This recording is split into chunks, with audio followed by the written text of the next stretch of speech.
Alright y'all, I'm gonna show you how to have your battery percentage show up in a numerical manner just like this one. So instead of the standard battery icon that Windows 11 has, you're gonna have it in a number like this. So it's at 68%. If you check here, you can see that it's at 68%, but you have to click.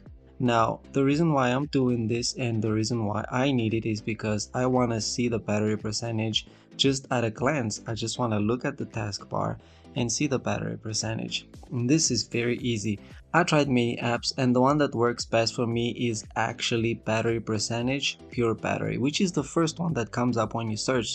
So all you have to do is open Microsoft Store, and after opening Microsoft Store, just look for battery percentage. You can type in battery percentage and usually the first one that comes up, but this one is the one that comes up first for me. I don't know if it's gonna be the case for you. It's already installed in my case, so it just says open, but in your case you're just gonna click on install, and after installing it, it just adds the battery percentage on your taskbar. And if you can't see the battery percentage on your taskbar, just go into your settings, just press Windows I, and you're gonna be in your settings.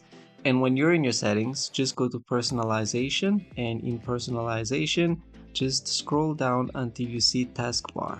And the first one is gonna be the taskbar items and system trays, and you're gonna scroll down and look for other system tray icons.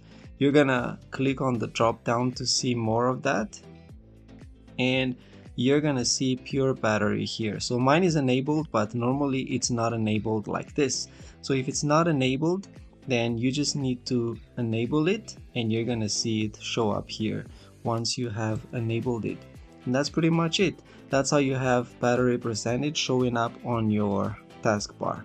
So thanks for watching. Till next time. Peace.